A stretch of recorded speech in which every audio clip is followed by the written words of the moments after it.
성경 데살로니가 후서 1장 3절에서 5절을 찾습니다.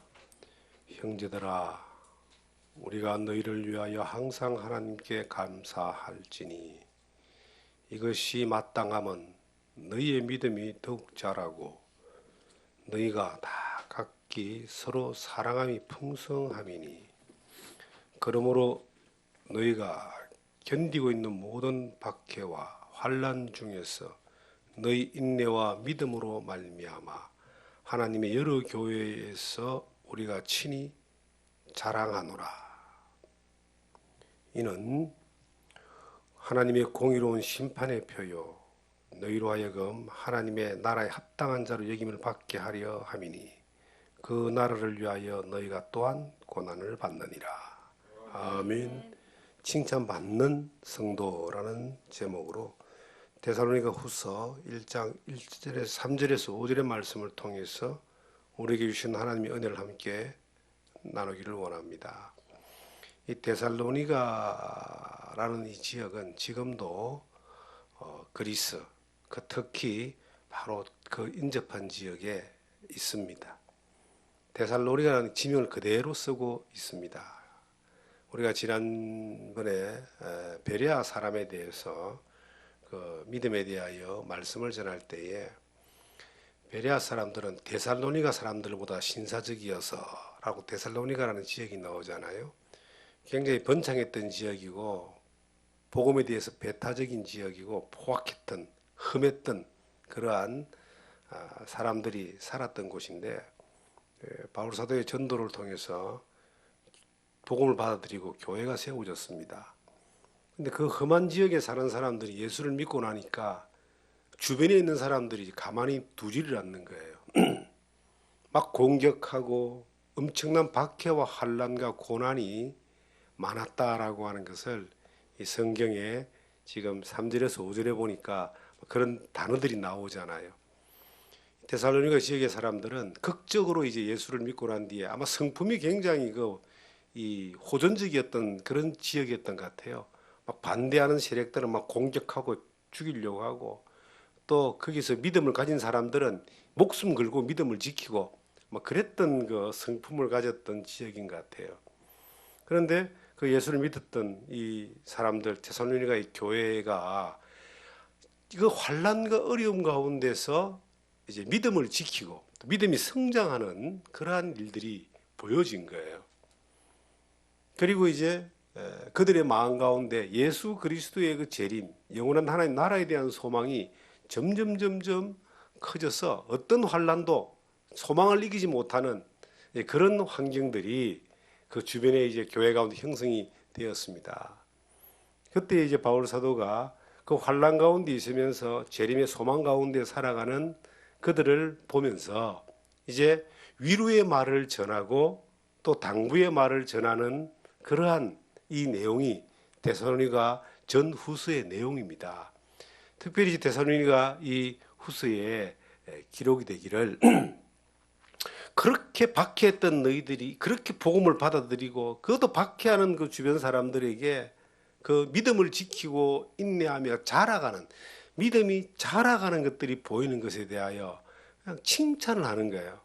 여기에 3절에 보니까 형제들아 우리가 너희를 위하여 항상 하나님께 감사한다. 정말 감사한다. 그리고 4절 마지막 보시면은 그러므로 너희가 견디고 있는 모든 박해와 환난 중에서 너희 인내와 믿음으로 말미암아 하나님의 여러 교회에서 우리가 친히 자랑하노라. 야, 이 바울 사도가 복음을 전했던 그 교회와 성도들을 향해서 그들이 소식을 전해 듣고 그들의 환경을 보면서 바울 사도가 야, 너희들을 보니까 이 데살로니가 교회를 보니까 내가 하나님 앞에 너무 감사하다. 왜? 너희들의 믿음이 이 자라고 있기 때문에 그리고 너희들의 믿음이 정말 이 교회의 믿음이 하나님 보시기에도 기쁨이 될 정도로 그렇게 아름다운 믿음으로 살기 때문에 너희들을 이 교회를 다른 데다 자랑한다는 겁니다. 복음을 전하는 사역자 입장에서 볼 때에 우리가 복음을 한 사람이 예수를 믿고 구원을 받게 되면은요, 그거보다 큰 보람이 없습니다. 하나님이 하신 일이고 예수님이 해주신 일이지만 우리가 한 영혼이 예수 믿고 구원받아 천국 소망 가운데 믿음으로 살아가는 것, 그 하나의 사건만 봐도 너무너무 그냥 감동하고 감격하고 감사하고 그렇습니다. 그런데 그 믿음의 사람이 한 5년 정도 지나고 10년 정도 지나서 믿음 안에서 자라있고 성숙하고 하나님 보시기에 그 기쁨이 되는 삶을 살고 있는 모습을 보거나 그렇게 살고 있는 모습을 함께 한다면 얼마나 자랑스럽겠습니까? 요즘 우리 주변에 저희 또래 되는 이 목사님들 이렇게 만나면은 참 재밌죠. 자랑하기 바쁩니다. 자식 자랑, 자식 자랑, 며느리 자랑, 사위 자랑. 그 참 이상하더라고요. 대화하다 보면 이제 흘러가는 게 나중에는 이제 저보다 짜이 좀 더 많은 분들은 손자 자랑, 손녀 자랑. 뭐 아이들은 클 때 보면 다 천재잖아요. 그러니까 기회만 되면 막 자랑하는 거예요. 자기의 자손들이 잘 돼 있고 또 잘 살아가고 하는 것들에 대하여 막 자랑하고 싶은 거예요. 그래서 어떤 때는 저도 막 자랑합니다. 안 지려고. 그게 본능적인 건데 정말 우리가 예수 그리스도를 자랑하고 믿음을 자랑하는 것이 그것이 가장 좋은 것이긴 하지만 우리가 살아가는 삶 가운데서 그 사역자의 열매는 성도들이거든요. 그들이 복음을 깨달은 것뿐만 아니라 복음 안에서 자라가면서 많은 열매를 맺는다면 성숙하고 성장한 모습으로 살아간다는 소식을 들을 때에 얼마나 자랑스럽겠습니까? 그러한 자랑이 데살로니가 교회를 향한 바울 사도에게 있었고 그것을 지금 이 성경에 표현을 하고 있습니다. 어떻게 하면 우리가 하나님의 자랑이 되는 사람이 될 수 있을까? 주님의 자랑이 되는 사람이 될 수 있을까? 예수님은 이렇게 이야기를 했습니다. 나는 포도나무여 너희는 가지니 저가 내 안에 내가 저 안에 있으면 이 사람은 과실을 많이 맺는다.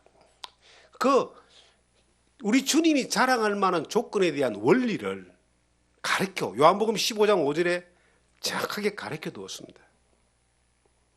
예수 그리스도 안에서 예수 그리스도를 먹고 자라고 예수 그리스도를 닮고 예수 그리스도하고 붙어 있으면은 그 사람은 열매를 맺는다. 예수 그리스도가 기뻐하시는 하나님이 기뻐하시는 열매를 맺는다.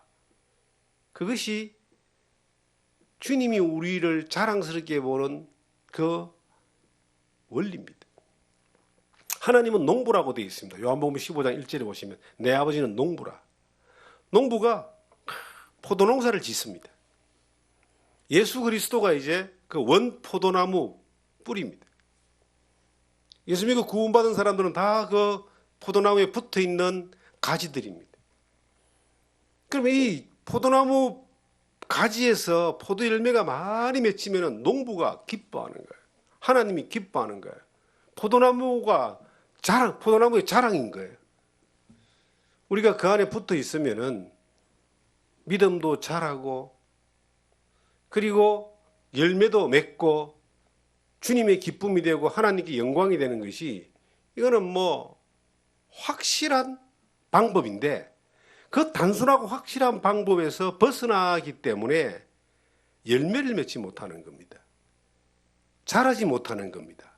성장하지 못하는 겁니다. 하나님이 기쁨이 되지 못하는 겁니다.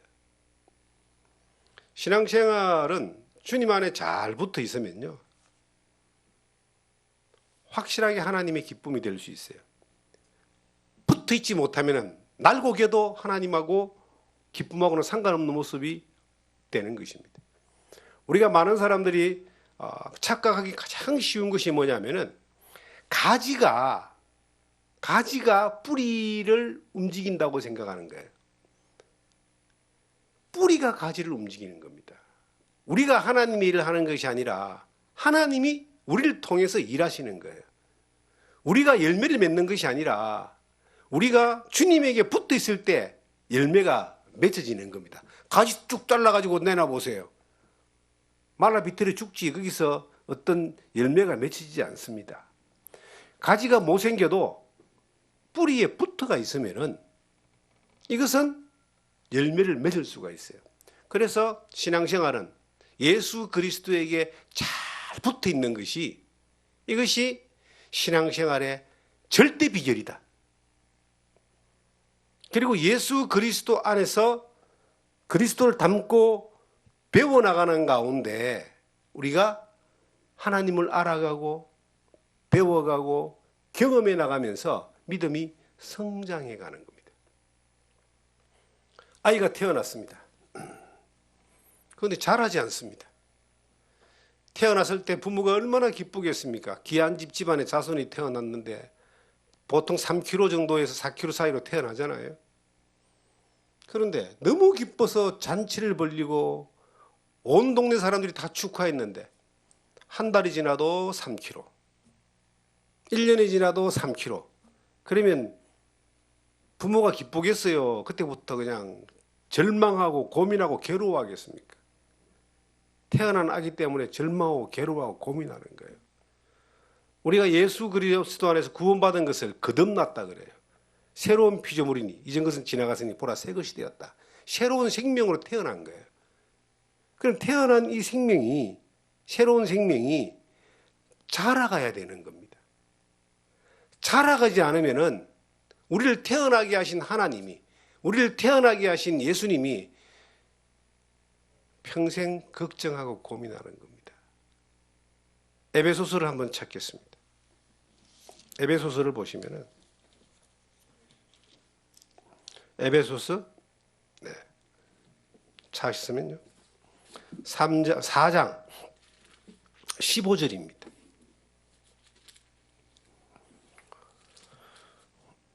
오직 사랑 안에서 참된 것을 하여 범사에 그에게까지 자랄지라.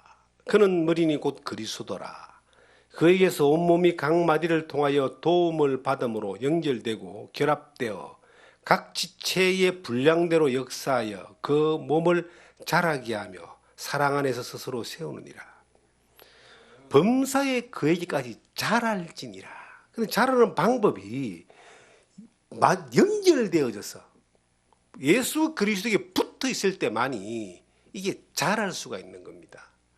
자라지 않으면 어떻게, 태어났는데 자라지 않으면 어떻게 될까요? 자라지 않으면 골칫거리고 근심거리고 자라지 않으면 정말로 그 부모에게 엄청난 고통을 주잖아요. 예수 그리스도를 믿는 믿음 안에서도 마찬가지입니다. 구원받고 난 뒤에 거듭나고 난 뒤에 자라질 않아요.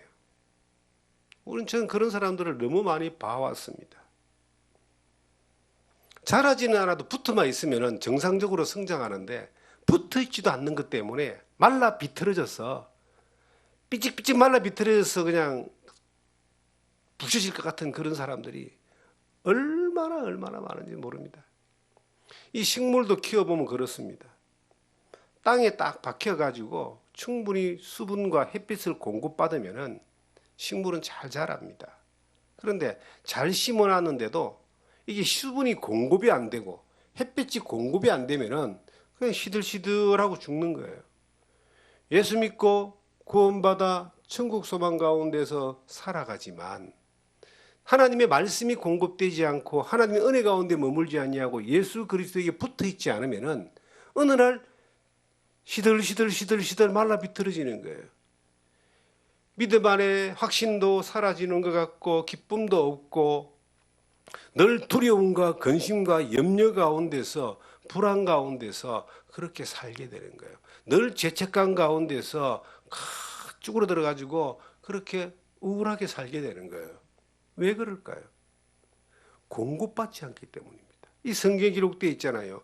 그에게서 온몸이 각 마디를 통하여 도움을 받음으로 연결되어 결합되고 각 지체의 분량대로 역사하여 그 몸을 자라게 하며 사랑 안에 스스로 세운다. 연결되고 역사하고 붙어있고 공급을 받아야지만이 자라갈 수 있습니다. 우리는 이 데살로니가서를 다시 가보면요, 이 데살로니가 교회들이 참 어려움을 많이 겪고서 신앙생활을 하고 있다는 것을 성경을 보면서 알 수 있습니다. 4절에 보시면 그러므로 너희가 견디고 있는 모든 박해와 환난 중에서 너희 인내와 믿음으로 말미암아 하나님 여러 교회에서 우리가 친히 자랑한다. 엄청나게 많은 어려움이 있다는 이야기예요.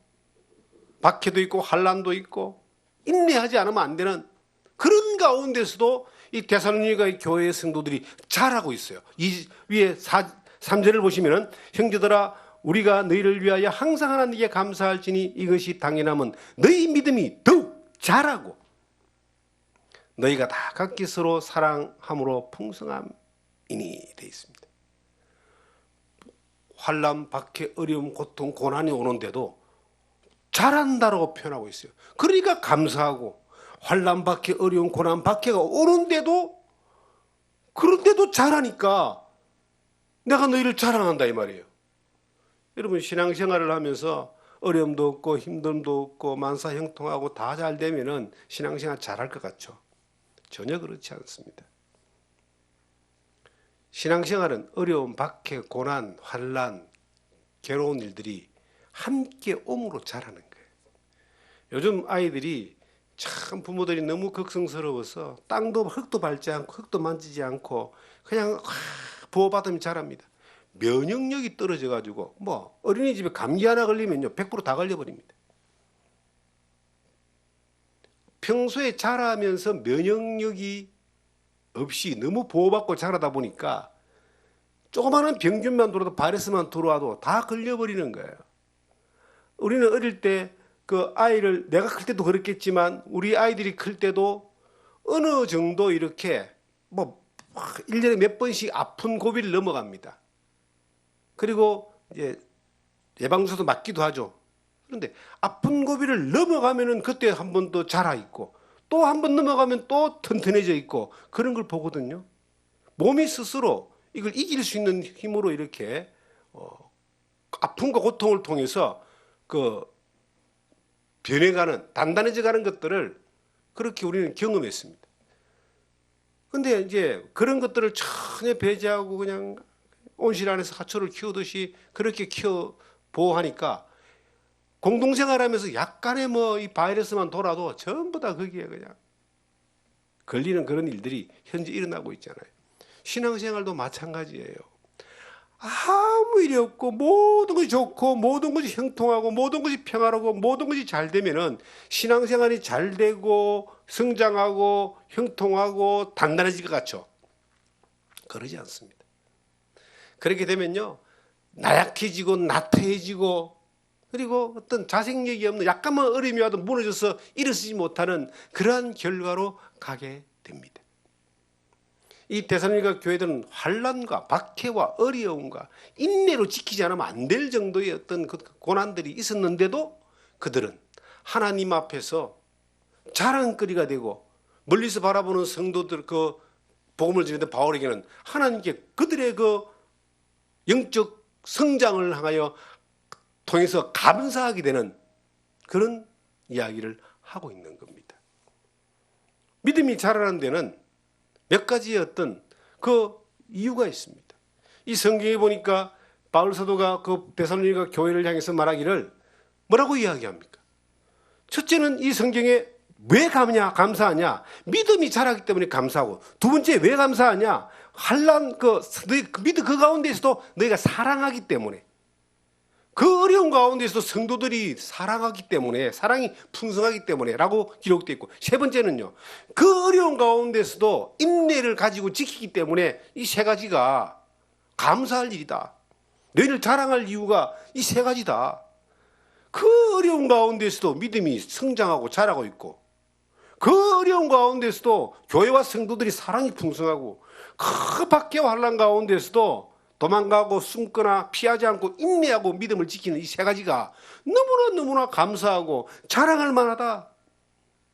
이 세 가지는 데살로니가 교회에만 적용되는 것이 아니라 우리 모든 믿음의 사람들에게 모든 믿음의 세대에게 적용되는 내용입니다. 우리가 하나님 앞에 자랑거리가 될 만한 그 믿음이 되려면은 첫 번째는 믿음이 자라야 됩니다.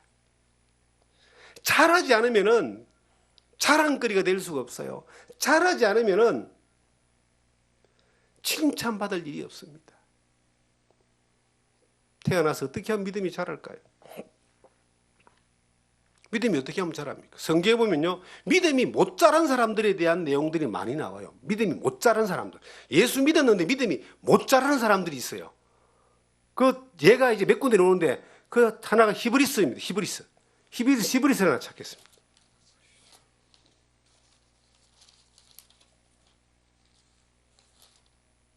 히브리서를 보시면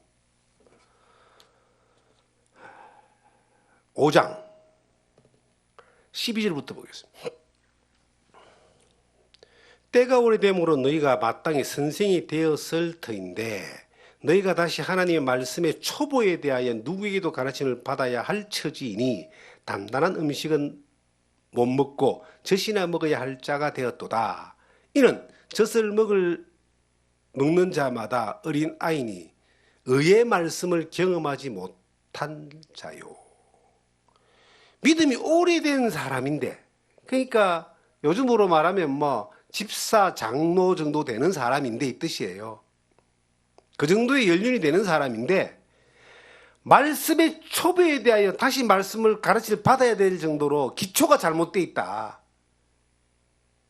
선생이 되어야 할 위치인데도 아직도 젖이나 빨고 있는 그런 모습이다. 왜냐? 믿음이 자라지 않은 모습이라 이 말이에요. 이유가 뭐냐? 이유는 간단해요. 의의 말씀을 경험하지 못한 자요. 말씀을 경험하지 못하면요, 믿음은 성장하지 못합니다. 우리가 예수 믿고 말씀을 듣고 말씀을 받잖아요. 말씀을 이해하고 말씀과 연합되어지고 말씀을 받고 말씀을 깨닫고 얼마나 좋고 얼마나 즐겁습니까? 근데 그걸로 끝입니다. 그 말씀을 경험한 게 아니에요. 말씀을 알고 받아들인 것이지. 그 말씀이 어떤 역사가 있는지 경험하지 못한 사람이에요. 하나님의 말씀은 살았고 운동력이 있어 좌우의 날선 어떤 금보다 예리하여. 하나님의 말씀은 살아있다 그래요. 말씀이, 하나님이 우리에게 말씀을 주잖아요.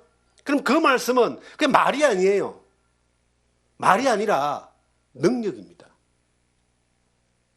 제가 예를 들어서 한번 이야기해 보겠습니다. 제가 지금 말을 하잖아요. 근데 제가 지금 이 말이 능력이 되기 위해서는 듣는 자가 거기에 움직여야지만이 말이 능력이 됩니다. 우리 나인소 경진님 한번 일어서 보세요. 앉아보세요. 이게 능력이라는 거예요. 내가 말하니까 움직였잖아요. 그게 말의 능력이라고 하는 겁니다. 하나님의 말씀을 경험하는 것은, 듣는 걸로 끝나는 것은 그냥 아는 거예요. 그런데 그 말씀이 나를 움직여요. 그럼 그게 능력이 되는 겁니다. 말씀을 경험하지 못했다라는 말은요, 그 말씀의 능력을 내가 경험하지 못한 겁니다. 그러면 왜 경험하지 못할까요? 그 말을 따르지 않기 때문에, 순종하지 않기 때문입니다. 제가 일어서라는 게 일어섰잖아요. 내 말을 따랐잖아요. 그게 내 말의 능력에 따라서 경험되어진 겁니다. 하나님 말씀도 마찬가지예요. 하나님 말씀이 내게 왔어요. 그 말씀을 따라 내가 순종하는 거예요. 따르는 거예요. 그러면 그 말씀하신 분의 말의 능력이 나를 변화시키는 거예요. 그걸 보고 경험한다라고 이야기하는 겁니다. 왜 사람들이 경험하지 못할까요? 듣기는 듣는데 안 움직여. 들어, 안 움직여. 내가 순종하지 않아요. 그러면 경험하지 못해요. 경험하지 못합니다. 그러면은 그것이 뭐냐? 나는 성장하지 않는다는 겁니다. 그래서 수없이 많이 그 포도나무 가지에 붙어서 있지 않는 수없이 많은 사람들은 그냥 모습은 살아있는 것 같은데 열매를 맺지 못하는 사람들이에요. 경험하지 못했기 때문에. 하나님이 말씀하시면 그대로 믿어버리는 겁니다. 성경에 그런 말씀들이, 주님의 말씀들이 얼마나 많이 있습니까? 물고기 2마리와 떡 5덩이로 5,000명을 먹이는 일이, 그것을 믿고 나눠준 사람들의 그 순종이 있었기 때문에 5천 명이 먹고 12강주리가 남는 그 놀라운 사건들을 경험하게 되는 겁니다. 베드로가 무리를 걸어오게 하소서. 걸어오라 하니까 무리를 걸어버렸잖아요. 믿고 그러니까 걸어지더란 이야기입니다. 근데 믿고 듣고 가만히 있으면 못 걷는 거예요. 성경에 너무나 많이 주님이 이걸 가르쳐 주신 거예요. 우리에게. 신앙의 자람은요, 하나님의 말씀을 믿는 걸로 끝나는 게 아니에요. 믿음의 성장은 그 하나님의 말씀을 믿고 내가 순종할 때, 거기에 따라 반응할 때 그 말의 능력이 나타나고, 능력을 볼 때 내가 경험하는 거예요. 경험하면 성장하는 것이 자란다. 경험하지 못하면 자라지 못합니다. 그래서 이 선생된 사람들이 아무리 오래 지나도 젖이나 빨고 있는 거예요. 아이고, 저렇게 하면 되는데, 저렇게 하면 될 거야, 저렇게 하면 되더라. 말만 하고 앉았는 거야. 늘 말만 하는 거예요. 이러면 된다, 저러면 될 것이다, 저렇게 할 것이다. 그런데 뭐가 없냐? 경험이 없어요. 경험이 없으니까 성장하지 못합니다. 성장하지 못하니까 열매를 맺지 못하죠. 우리가 그런 사람이 되어가 되겠습니까? 하나님의 말씀이 단순히 내게 와도 이 하나를 붙들고 그대로 믿음으로 가는 거예요. 가보니까 말씀하신 그 하나님이 말씀하신 그대로 이루게 해주시더라. 내 육신도 낫게 하고 내 삶도 변화시키고 내 인생도 바꾸어 놓는, 그로 인하여 그 능력을 따라가는데 환난이 오고 어려움이 오고 고통이 오고 괴로움이 와도 이거는 다 이길 수 있어요. 하나님의 말씀이 내 안에 믿음으로 오고 순종으로 오면은 외부적인 모든 요건들은 다 이겨버립니다. 믿는 자에게 능치 못한 일이 없다는 것이 주님의 약속이고 말씀의 능력이고 하나님의 약속인 거예요. 그런데 왜 우리는 그 하나님의 놀라운 약속들을 경험하지 못할까요? 알고는 있는데 왜 경험하지 못할까요? 성경에 있잖아요. 의의 말씀을 경험하지 못한 자니 순종하지 않기 때문에. 순종하지 않기 때문에, 말을 따라 움직이지 않기 때문에, 그대로 내가 따르지 않기 때문에 그 다음에 경험은 없습니다, 여러분. 그런 사람들은 어떤 사람들인 줄 아세요? 성경을 많이 아니까 이제 비속어를 제가 하나 쓰겠습니다. 조동아리만 가지고 내 믿음을 논하는 거예요. 이러면 이래야 되고 이러면 저래야 되고 저 사람은 저래가 안 되고 저 사람은 저래가 안 되고, 늘 육신적인 어떤 가치를 가지고 판단하고 선택하고 가는 것이지 믿음을 따라 판단하고 선택하고 하지 않기 때문에 조동아리 신앙, 그 신앙의 표본이 고린도 교회입니다. 고린도전서 3장을 보시면 이런 말씀이 나와요. 그런 사람들의 표준들이 이렇게 나오더라고요. 3장 1절부터 제가 몇 절 읽겠습니다. 형제들아, 내가 신령한 자들을 대함과 같이 너희에게 말할 수 없어서 육신에 속한 자 곧 그리스도 안에서 어린 아이들을 대함과 같이 하노라. 내가 너희를 젖이나 먹이고 밥으로 아니하였으노니 이는 너희가 감당하지 못하였음이거니와 지금도 못하리라. 너희는 아직도 육신에 속한 자로 다 너희 가운데 시기와 분쟁이 있으니 어찌 육신에 속하여 사람을 따라 행함이 아니리요. 어린아이와 같이, 어린아이들이 주로 뭐예요? 아무것도 아닌 거 가지고 시기하고 다투고 싸우고 때리고 뽑고 그러잖아요. 어른들이 볼 때는 진짜 아무것도 아니고 쓸데기 없는 거 가지고.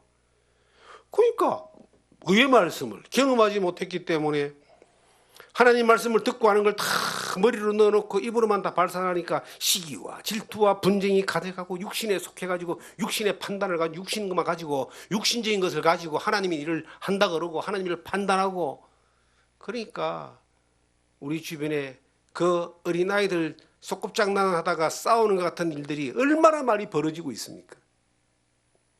하나님의 말씀을 경험하지 못한 믿음, 성숙하지 못한 믿음, 자라지 못한 믿음이기 때문에 그런 겁니다.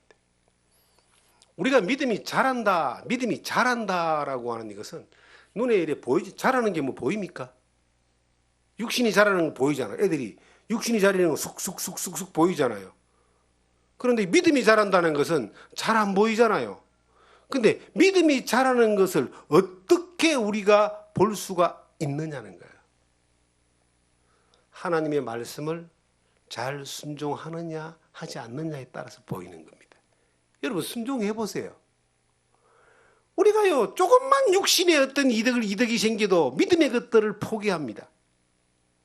조금만 선택할 일들이 있으면 육신의 것들을 늘 먼저 선택합니다. 그런 선택의 기준을 가지고 믿음의 의의 말씀을 경험한다는 것은 이거는 힘든 거예요. 종교 생활은 그렇게 할 수 있지만 거듭난 사람들이 신앙생활은 그렇게 하면 안 되는 거예요. 믿음을 경험하기 위해서, 믿음을 선택하기 위해서, 하나님 말씀을 선택하기 위해서 육신의 것들, 다른 모든 것들을 그냥 포기하고 이 믿음의 길만을 선택해서 가보세요. 어떤 일이 벌어지는가?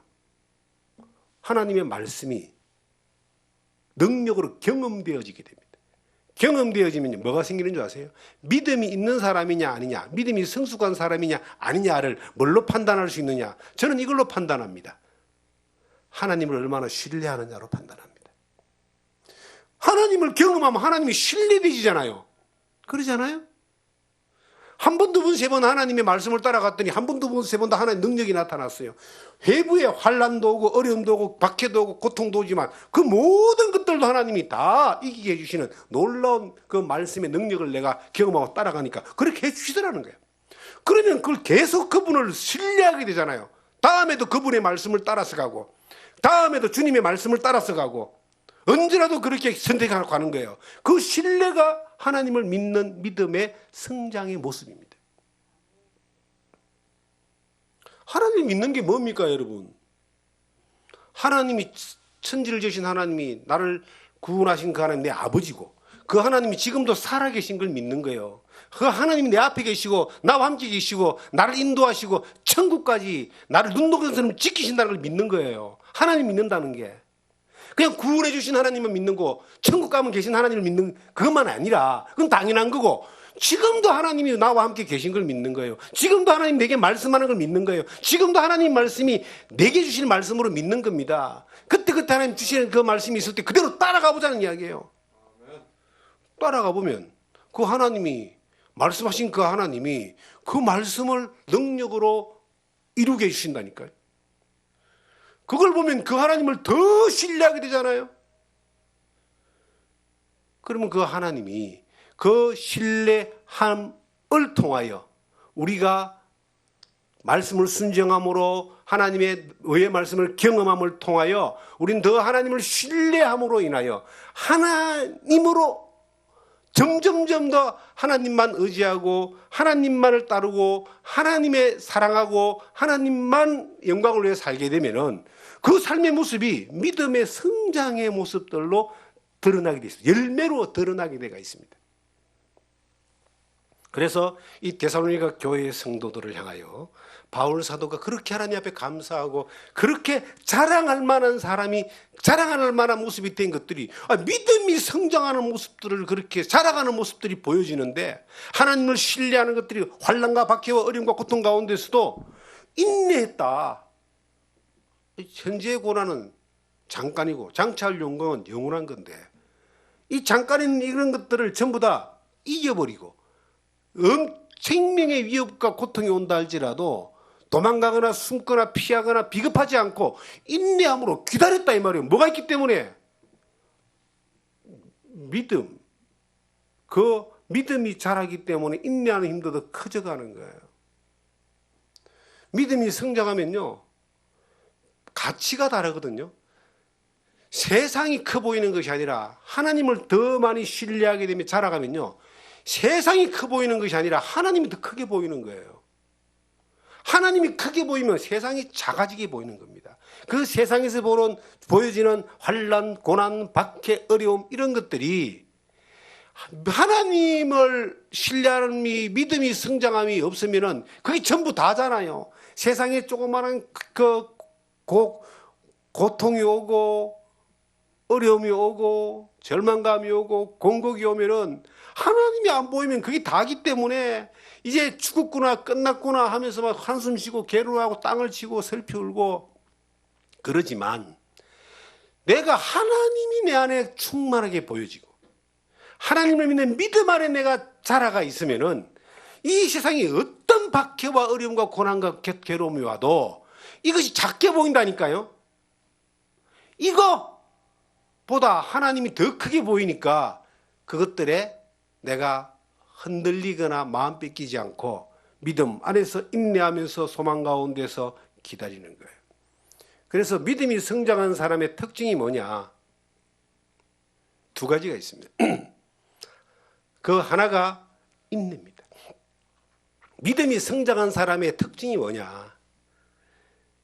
내가 살아간 이 세상 가운데서 있는 어떤 공격과 어려움과 불이익과 환난과 박해 가운데서도 흔들리지 않고 두려워하지 않고 소망 가운데서 기다리는 겁니다. 그래서 성경은 사랑은 오래 참고, 하나님을 믿는 사람의 성품의 첫 번째가 오래 참는 것. 믿음이 성장한 사람들의 그 하나의 나타나는 특이점이 인내하는 사람들입니다. 절망하지 않고 두려워하지 않고 인내하는 겁니다. 근데 조금만 뭐 안 돼도 그냥 막 죽는가 싶기도 하고, 망하는가 싶기도 하고, 어려워지는가 싶기도 하고, 안달보다 못하고, 걱정, 근심, 염려와 세상의 방법으로 삐쳐나가려고 하고, 그게 자라지 못한 사람의 특징이라는 겁니다.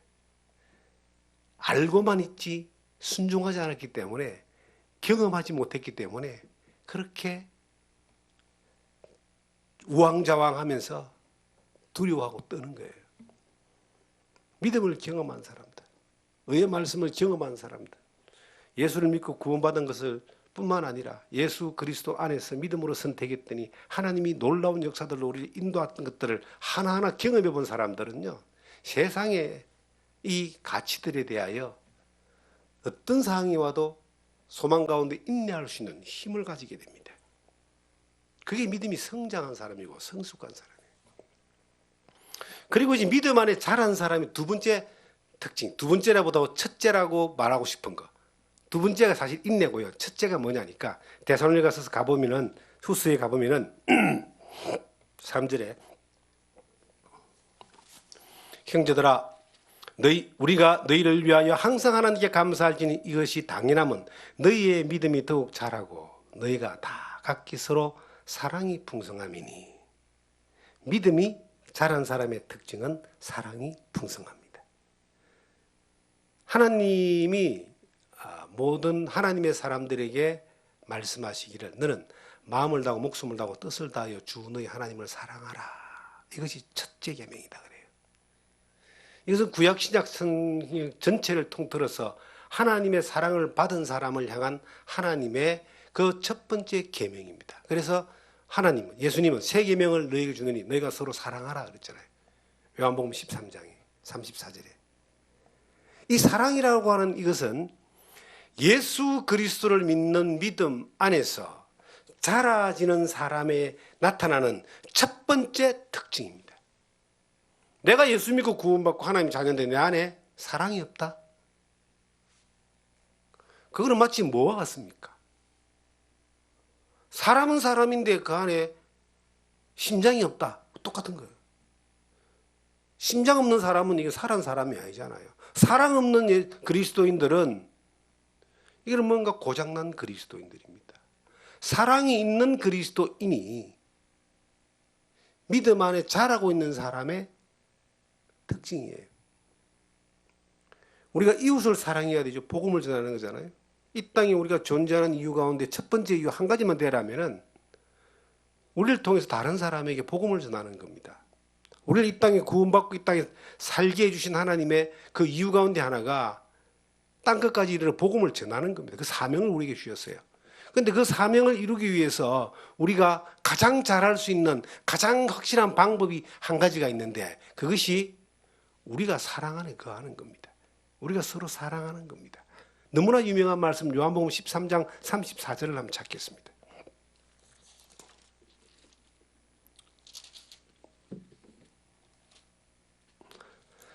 새 계명을 너희에게 주노니 서로 사랑하라. 내가 너희를 사랑한 것 같이 너희도 서로 사랑하라. 너희가 서로 사랑하면 이로써 모든 사람이 너희가 내 제자인 줄 알리라. 너희가 서로 사랑하면 모든 사람이 너희가 내 제자인 줄 알리라. 그러니까 너희가 서로 사랑하면 예수 그리스도의 그 사랑을 받은 사람으로 그 사랑 그 심장을 이식받은 사람으로 그 마음으로 다른 사람을 사랑하면, 형제를 사랑하면, 교회를 사랑하면, 성도를 사랑하면, 이웃을 사랑하면 모든 사람이 너희가 내 제자인 줄 알리라. 놀라운 말입니다. 다른 사람에게 복음을 전할 수 있는 가장 좋은 방법이 뭐냐? 내 안에 주님의 사랑을 가지는 겁니다. 성도들은 특히 서로 사랑해야 됩니다. 그리고 우리 주변 사람들에게 우리가 사랑을 베풀 줄 알아야 됩니다. 우리만을 위한, 우리 것만을 위한, 내 것만을 위한 이것은 우리가 믿는 믿음의 그 정도가 아닙니다. 우리가 믿는 믿음의 정도는 우리에게 주신 하나님의 사랑을 가지고 또 다른 사람에게 사랑을 흘려보내는 겁니다. 목숨을 바쳐서라도 사랑을 흘려보내면서 복음을 전하는 겁니다. 모든 사람이 너희가 내 제자인 줄 알리라. 땅 끝까지 복음을 전하라. 똑같은 말이에요. 모든 사람이 복음을 전하기 위해서는 사랑. 그래서 세상 사람들 기독교는 사랑의 종교라고 이야기를 해요. 그런데 이 기독교가 사랑의 종교가 아니라 자기들만의 이기적인 집단으로 그렇게 사람들에게, 세상 사람들에게 비춰지기 때문에 일부 그런 욕심 많은 사람들의 그런 행동들 때문에, 실수 때문에 비난과 비판을 받는 거 당연한 겁니다. 우리가 이 시골에 살면서도 모든 사람에 대하여 예수 그리스도의 사랑을 가지고 그 사랑을 전할 수 있는 통로 역할을 하려고 하는 자세를 가지고 살아야 되고 그렇게 또 해야 되는 겁니다. 특별히 우리 안에 성도들 안의 사랑은 정말 많은 것들, 사랑이 뭐예요? 사랑이라는 게 뭡니까? 품어주고 용서하는 거죠. 주님만이 할 수 있는 그 죄사함의 용서는 주님만이 할 수 있지만 우리도 그 사랑을 배워가야 됩니다. 사랑이 뭡니까, 여러분? 나눠주고 베풀어 주는 겁니다. 빼뜨려 먹고 챙기고 내거 하는 것이 아니라 나눠주고 베풀어 주는 거예요. 그게 사랑의 모습입니다. 그것이 물질이든 물건이든 마음이든 인간 우리 노력이든 우리가 나눠주고 베풀어 주는 그런 넉넉한 마음을 가지자. 그러면 아니 나눠주고 베풀어 주고 다 주고 나면 우리 뭐 먹고 살아요? 그렇게 이야기할 수 있지만 뭐 먹고 살아요는 우리가 세상에서 가지고 있는 가치관에서 나오는 그러한 판단이고 주님의 사랑을 가지고 나누고 베푸는 것은 말씀을 따라 순종하는 거예요. 근데 말씀을 따라 순종하면 어떤 일이 벌어질까요? 하나님의 능력의 역사가 벌어지지 않겠어요? 하나님이 더 많은 것들을, 더 많은 일을 하기 위해서 더 많은 것들을 공급해 주시고 통로로 사용해 주시는 것들을 우리는 보게 됩니다. 저는 그런 것을 이곳에서 충만하게 느낍니다. 하나님의 이 흘러가는 통로로 사는 거예요. 주시는 분도 주님이신데 왜 주시느냐 하니까 흘려보내라고 주시는 거예요.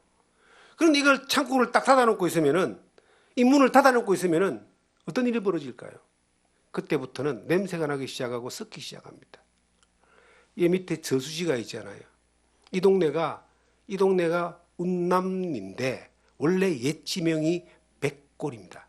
백골이라는 지명인데 이 백골이란 말은 골짜기가 100개라는 거예요. 물이 내려오는 골짜기가 100개가 됩니다. 그런데 이 물들이 한 군데 다 갇혀가 있어요.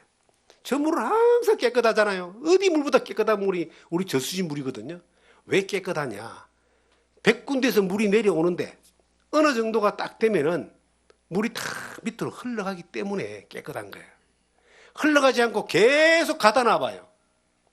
그러면 그 안에는요 이끼가 생기고 벌레가 생기고 쓰레기들이 그냥 나뒹굴고 결국은 못 쓰는 물, 못 먹는 물, 악취나는 물이 되는 겁니다. 우리 신앙도 마찬가지예요. 우리는 정말 한량없는 하나님의 은혜가 여러 골짜기를 통해서 계속 우리에게 부어지는 거예요. 근데 이걸 내가 좀 더 가지려고 꽉 채워놓고 그냥 딱 닫아놔버려. 세상 가치관은 그렇죠. 그러면 그때부터 썩기 시작하고 부패하기 시작하고 망하기 시작하는 겁니다. 그냥 열어놔요. 그러면 하나님의 사랑이 나를 통해서 우리를 통해서 흘러가는 겁니다. 하나님의 사랑이 흘러갈 때 복음도 흘러가는 거예요. 하나님의 능력 역사도 흘러가는 거예요. 흘러가는 그 누군가에게 또 하나님의 놀라운 은혜가 임해서 예수 그리스도 복음이 전해지는 일들이 벌어지잖아요. 그러한 통로로 사는 거예요. 그것이 말씀을 경험하는 능력을 경험하는 사람, 잘하는 사람입니다. 잘하는 사람은요, 하나님의 말씀을 따라 순종하는 경험하는 일들이 반드시 100% 있는 사람만이 잘합니다. 그런 것이 없이 내가 알고 습득하고 배우고 그리고 내가 입으로 논한다고 해서 그게 잘한 게 아니에요. 그건 그냥 선생 같은 어린아이입니다. 어른 같은 갓난아이입니다. 우리가 그런 사람들이 말고 성숙한 사람들로 하나님께 영광 돌리는, 정말 데살로니가 교회의 성도들처럼 하나님 앞에 자랑이 되고 감사가 되고 칭찬이 되는 여러분과 제가 되기를 주님의 이름으로 부탁드립니다.